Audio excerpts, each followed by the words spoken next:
The chapel on the campus started in July 1972. A lot of factors went into the beginning of this marvelous church, but one of the primary ones, as far as I'm concerned, was that we had come to Baton Rouge in early '70 with the Billy Graham team to hold a Billy Graham crusade in Tiger Stadium.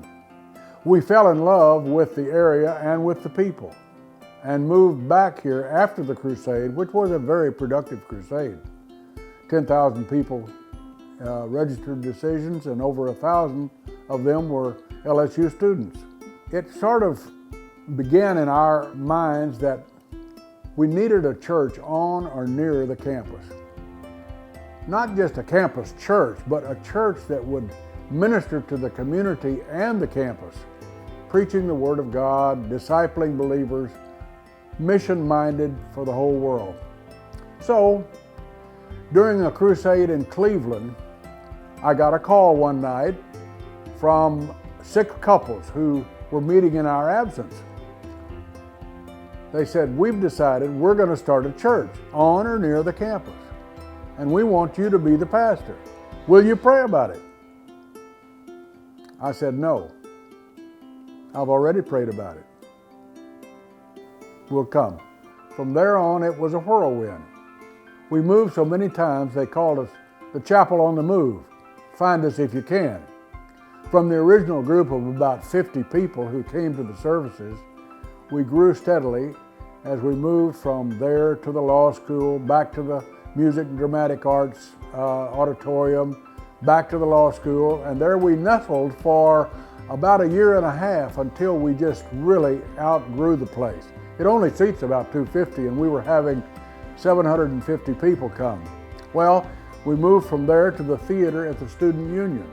Occasionally, we had to move out of the theater, go into the Cotillion Ballroom, the Gold Ballroom, the Colonnade Theater. A couple of Sundays, we even had services in the Greek Theater outdoors. And so you can see it was aptly named the Chapel on the Move. Along with all the moves, there was exponential growth. The original 12 people turned into 1,500, and therefore our accommodations were important.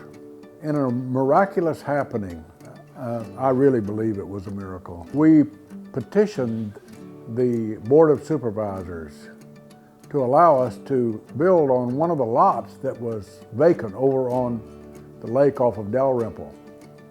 At first, they almost scoffed at the idea. It looked like it wasn't going to pass until one particular man slammed his cigar down on the table and said, "Well, hell, I don't want to be found fighting God. I'm for it." It turned the whole thing around, and don't you know it, we obtained a lease for 99 years. My wife was the one who really conceived of the idea of reaching the internationals. We met them here on the campus. Many of them came to the Lord. They were discipled. They went back to their countries as leaders in their countries, and they didn't have to learn another language to go back to their countries. They didn't have to raise support.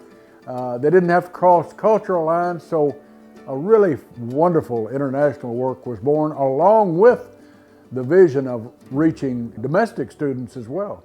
Of course, this was all based on the original concept of a community and campus church. In doing so, we saw a lot of business leaders and ordinary people from the community come to Christ.